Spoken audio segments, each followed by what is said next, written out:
Gusto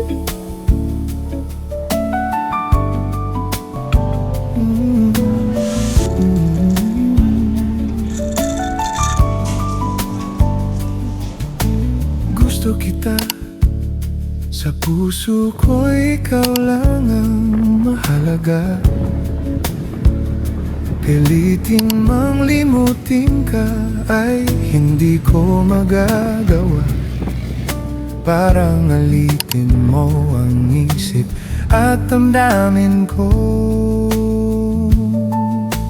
Gusto kita pagkat ang kilos mo'y sadyang ibang-iba. Mahinhin at malambing pa, katangi ang di mo sadya. Pag-ibig ko'y ito'y hindi na magbabago pa.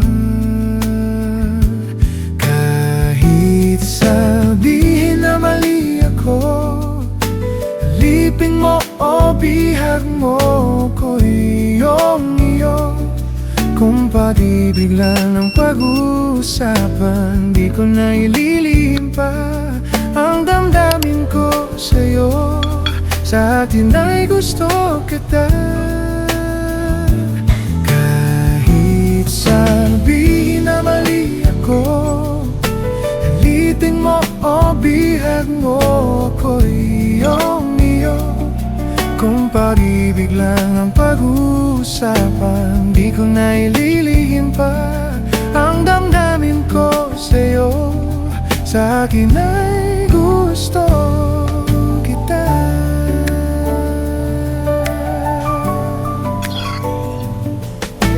Gusto kita pagkat ang kilos mo'y sadyang ibang-iba.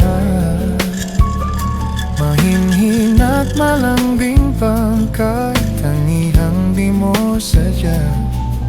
Pag-ibig ko'y ito'y hindi na mababago pa. Kahit sabihin na mali ako, alipin mo o bihag mo ako iyong iyo.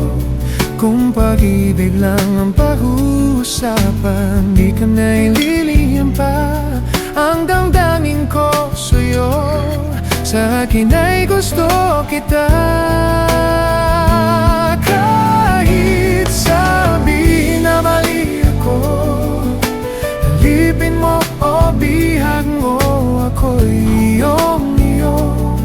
Kung pag-ibig lang ang pag-uusapan, di ko na ililihim pa ang damdamin ko sa'yo.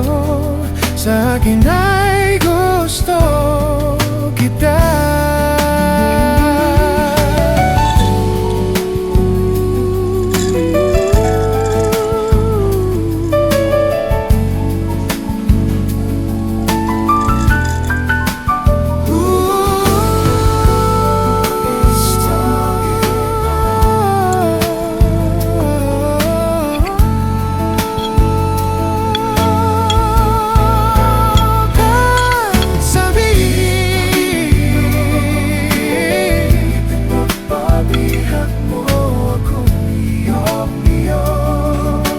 Pag-ibig lang ang pag-uusapan, di ko nga ililihim pa ang damdamin ko sa'yo. Sa akin ay gusto kita. Sabihin na mali ako, alipin mo o bihag mo ako iyong iyo. Kung pag-ibig lang ang pag-uusapan, di ko nga ililihim pa ang damdamin ko sa'yo. Sa akin ay gusto kita.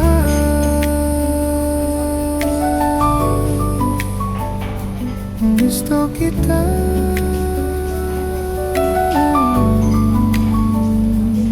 Gusto kita. Mayang buntag guys, so we're here at Wall Street Cafe and Bar. This is located inside by Hotel Cebu.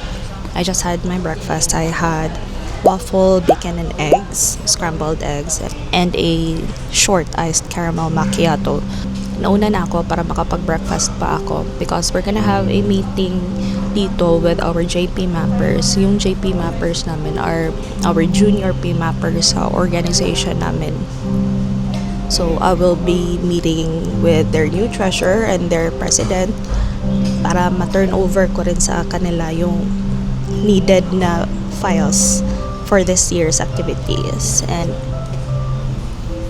I was also able to sort out my schedule for the rest of the month and for the first half of April. And I realized ang daming ganap talaga this month. And we have a very long weekend ahead. Because for Catholics, Holy Week starting Holy Thursday until Easter Sunday, that's a very long weekend. And that marks the end of the Lenten season. Fun fact, my sister Pat used to work here sa Bay Hotel pre-pandemic, still in the marketing department. And she was laid off during the pandemic. And now she's working in Marco Polo. That's why I frequently go to Marco Polo. But when she used to work here, there are times na ako yung nagfe-fetch sa kanya. And then, while waiting for her to get off work, dito ako tumatambay or minsan dito na rin ako nagsasnack and she would let me try their drinks of the month. I really loved their caramel popcorn before. So, sayang wala na siya ngayon. I really love anything caramel on coffee. So, I just noticed in their menu that they already have their Dubai Chewy cookie version. It's 200 pesos a piece. I find it expensive kasi it's too small for me, but out of curiosity, we can try one. And maybe I can bring home some para sa sisters because they're also curious. And I'm sure Pat would love to get a taste of Wall Street back. She's so busy with work. She's so tired lately and she was feeling down the past days. So let's cheer her up.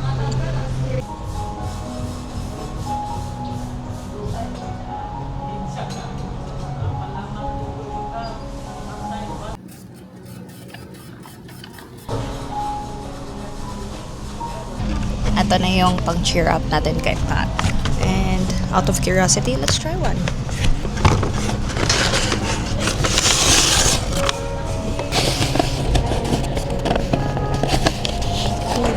So, ito yung treat natin kay Pat para ma-cheer up natin siya. Oh, there you go. So, this is 200 pesos a piece. Let's try one.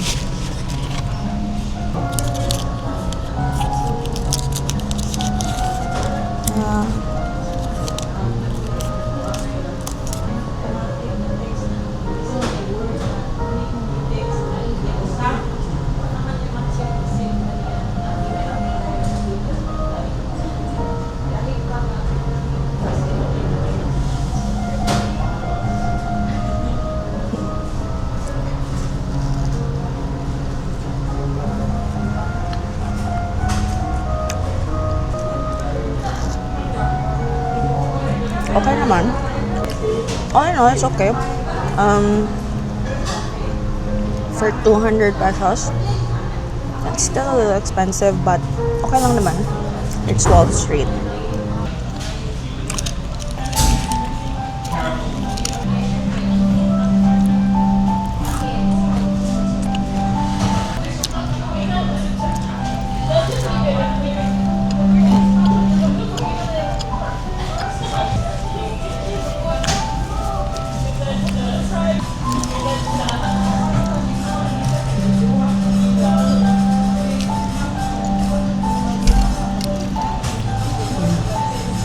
So good. I forgot to tell you guys na after Super Typhoon Odette, there was no electricity, there was no water, there was no telecom signal.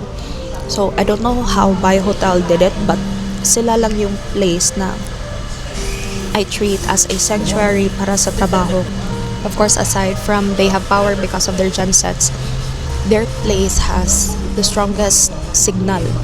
We didn't have a pocket Wi-Fi then, so I just used my only data and used it as a mobile hotspot for my laptop para makapag-continue ako sa work ko so I can do transactions.